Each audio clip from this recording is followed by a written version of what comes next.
Antes de 1914, o mundo acreditava no progresso. Mas bastou um tiro para mergulhar na escuridão.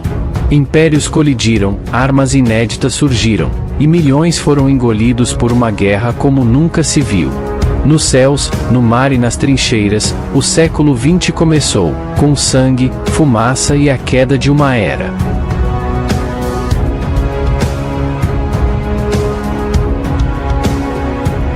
Primeira Guerra Mundial. Capítulo 1.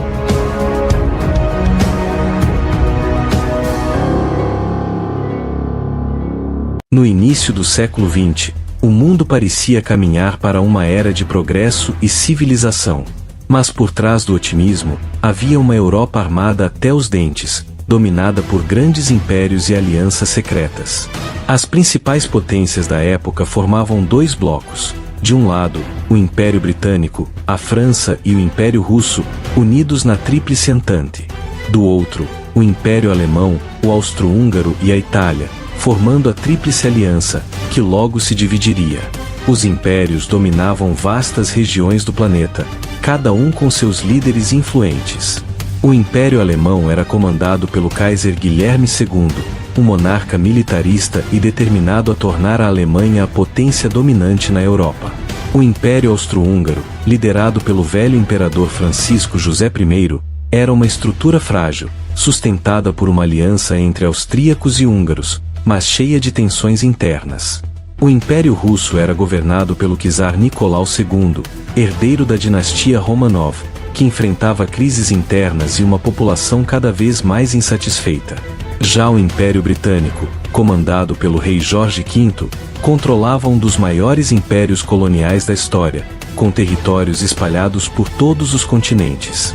Esse equilíbrio instável explodiu em 28 de junho de 1914, quando o arquiduque Francisco Ferdinando da Áustria foi assassinado em Sarajevo por Gavrilo Princip, um jovem nacionalista sérvio ligado à organização secreta Mão Negra. A morte do herdeiro do trono austro-húngaro foi o estupim para uma crise diplomática que logo se tornou um conflito global. A Áustria-Hungria declarou guerra à Sérvia, apoiada pela Rússia. A Alemanha declarou guerra à Rússia e à França. A Grã-Bretanha entrou em defesa da Bélgica e da França. Em questão de semanas, o mundo estava em guerra. A Grã-Bretanha, ao entrar na guerra, mobilizou sua poderosa marinha, a mais forte do planeta. Em 1914, ela contava com cerca de 29 dreadnoughts, navios de guerra enormes e modernos, como o HMS Dreadnought, HMS Temeraire e os cruzadores de batalha HMS Lion e HMS Indefatigable. A Alemanha, embora menor, possuía uma marinha eficiente, com cerca de 17 dreadnoughts e diversos submarinos, os temidos U-Boats. Esses submarinos se tornariam símbolo da guerra submarina e responsáveis por afundamentos trágicos. Vários transatlânticos civis foram convertidos para uso militar. Entre os mais famosos estão o RMS Mauretania, o RMS Aquitania, o Olympic, navio irmão do Titanic, e o alemão Kaiser Wilhelm der Grosse. Esses navios transportavam tropas, suprimentos e até serviam como hospitais flutuantes. No entanto, sua transformação os tornava alvos fáceis. O caso mais trágico foi o do RMS Lusitânia, afundado em 1915 por um submarino alemão.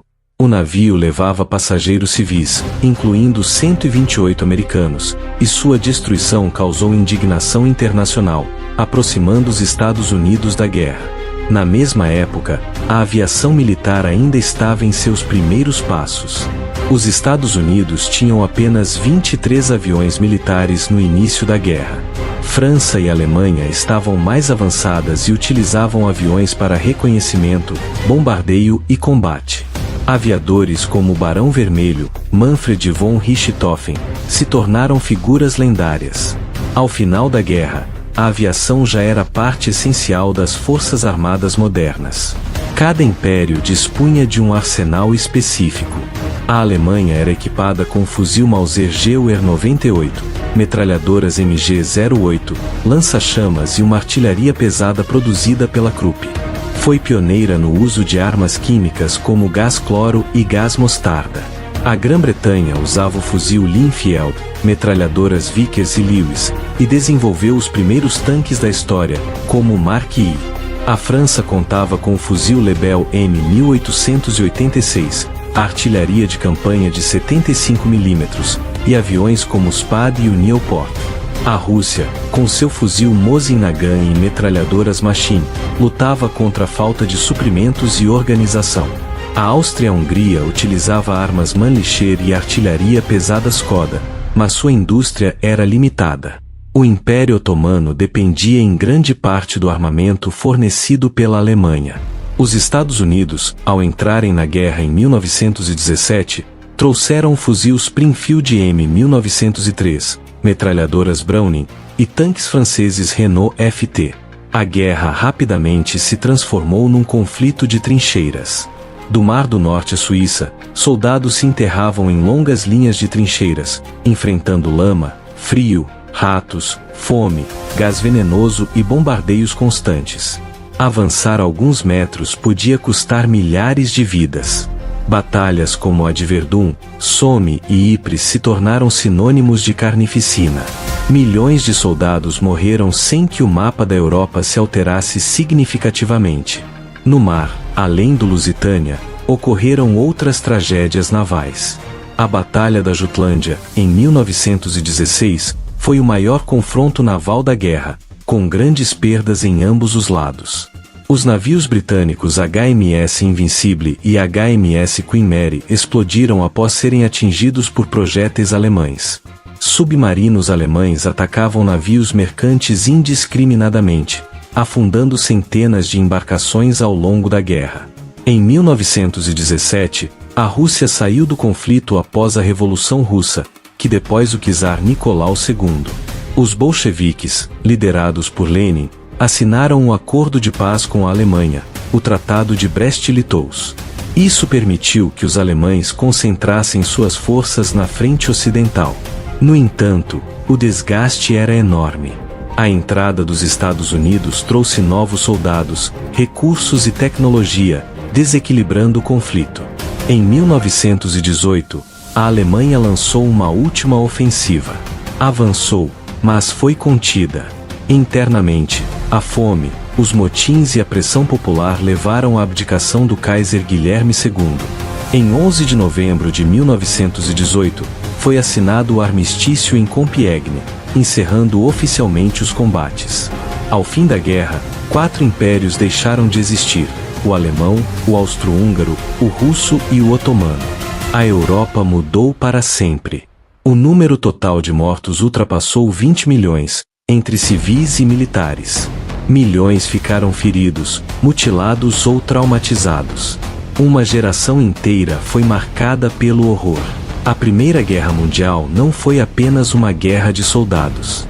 Foi uma guerra de engenheiros, cientistas, diplomatas, trabalhadores e civis. Foi o primeiro conflito verdadeiramente industrial e global.